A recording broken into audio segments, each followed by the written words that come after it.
Hi, this is Derek Murphy from creativity.com. I want to talk about the myth of the best-selling author.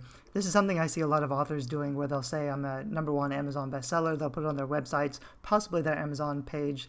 I personally don't do this. One of the reasons is because it's often not true in the moment. So you can call yourself a #1 Amazon bestseller, but when people go to your Amazon page and they see that you're actually like 200, 300,000 on Amazon, then there's a disconnect between what you're saying about yourself and what's true about you on Amazon at this moment. And it's actually not very hard to get a #1 Amazon bestseller. I think every author should make it their goal to be #1 in their category on launch, but you can do that by selling about 100 books, and depending on which categories that you put your books in. So selling 100 copies is not actually a huge deal. Becoming a #1 Amazon bestseller, like for life because you've done it once, I don't think is a huge achievement. And basically, I don't think it sells copy. I don't think readers will see that you have a #1 Amazon bestseller and they'll buy your book because of that. They don't really care anymore whether or not your book is best-selling. For fiction, they care about the story. So you need to focus on hooking with something that catches their attention, and then having a great story that sucks them in and wants them to read more. They'll after they're interested in the story, then if you use credibility boosters like reviews or Amazon bestseller, that could help make the purchasing decision. But the story is first. For nonfiction, it's the same thing, but with benefits, features and benefits. So they'll buy the nonfiction if it promises to solve the problem that they have, and if there's enough credibility boosters to justify the price point. Personally, for my own books, some of my books have had the orange sticker, the #1 Amazon bestseller sticker for 3 months. Some of them go up and down. I've stopped paying attention to whether or not my books are bestsellers right now. I think when you launch, that's really important. You want to watch it. But ultimately, it's meaningless whether your book... I think if you have the orange bestseller, that's great because I think it does improve conversions. So it's better to have it than not to have it. But that can sometimes be done by putting your book in a less popular category where there's not much competition. A lot of like even traditional best-selling fiction books are now being placed in like nonfiction, scientific, tiny categories which just barely have something to do with each other. But it's obviously not the right category for the book, but because fiction sells so much better for nonfiction, they keep their #1 bestseller sticker for longer. Something I'm actually a lot more paying attention to a lot more right now is Amazon author rank, which is a different thing than book rank because book rank goes up and down. Most of my books I try to keep under 10K. If my books aren't in the top 10,000 on Amazon, then I'm doing something wrong or I'm not setting enough traffic or whatever. So I think under 10K is a good goal to shoot for, but that doesn't necessarily keep your book at #1 bestseller. I also want to point out that some of my books might be in like the 1 or 2,000 range and they're not #1 bestsellers because they're a lot more competitive, but they're earning a lot more money. Whereas others might be like 7 or 8K on the Amazon store. And they're earning, not as much money, but some money, but they keep their #1 bestseller sticker because those are less competitive categories. So the #1 bestseller sticker doesn't ultimately mean very much.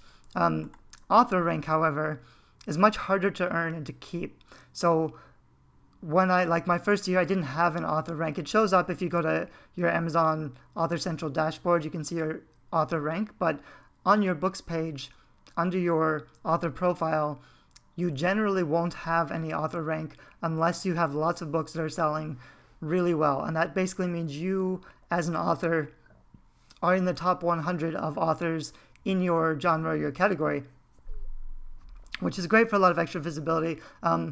For me, it feels really validating because you see, all the other... Right now, like I write young adult fiction, and because it's easier for indie self-published books to rank better because we can market better and because we have lower price points, usually in the top 100 of any given category or genre, about half of the authors are indie published authors who are doing really well. And it's also pretty interesting to point out that the traditionally published authors in the top 100 are much more famous, huge names, but may not necessarily be earning more money than the indie published authors because they are traditionally published. They're probably getting 7 or 10%, even if they got like $100,000 advance per book. They may not be making... they might be making lots of money. I'm sure they're pretty happy with their incomes, but the indie authors sometimes are earning as much or more because we're getting a lot more of the cut, and we don't have the whole team to support us. Right now, I'm like barely in the top 100. Some days I'm at like 98 in science fiction. I'm in a box set right now that's also in the top 1,000, so that's helping a little bit. Sometimes I get like 50 in the sci-fi fantasy author section rankings. That's really cool for me and really exciting.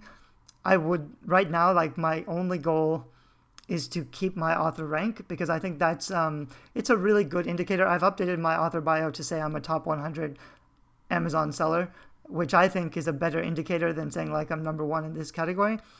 And that's also something I need to consistently earn. So if I lose my author ranking, that means my books aren't doing that well. It's like what's the word? It's a canary in a coal mine. It's something that is a really simple and clear indicator I can check. Doesn't matter how all my books are performing, but if I lose my author ranking, then I know I need to step up my game a little, probably put out another book. So there's also that like fear of losing my author ranking. So that's better pressure for me to, try to put out a book as often as I can, try to engage my fans, get more reviews.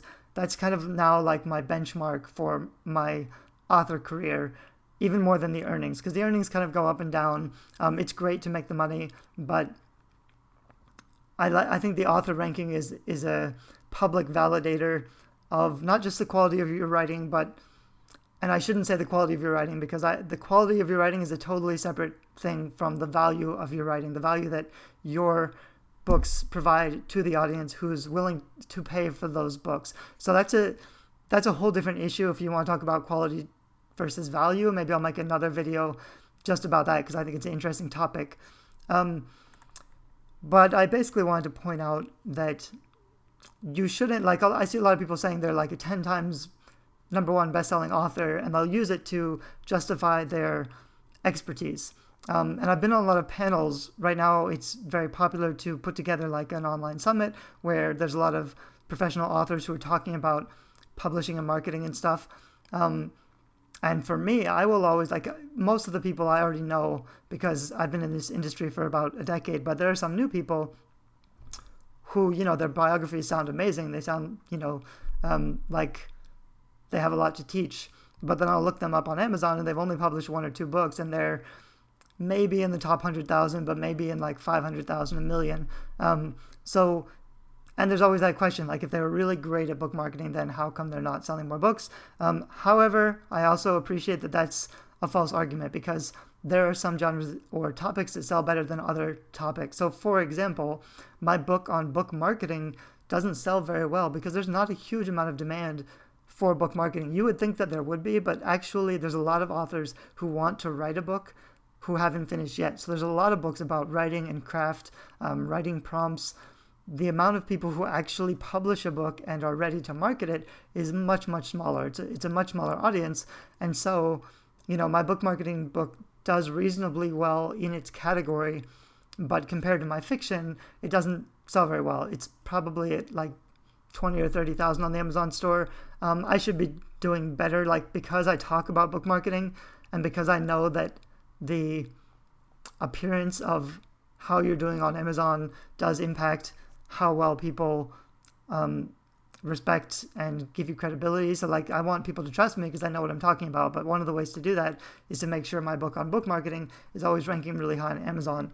And I'll do that. I'm going to redo my latest one soon and then do a push to get 100 reviews. I usually don't work very hard on my nonfiction because nonfiction that's not really where my income comes from. I really just put out the nonfiction books to help people. So if some people like them, they help people, that's great, but I'm not really using them for income.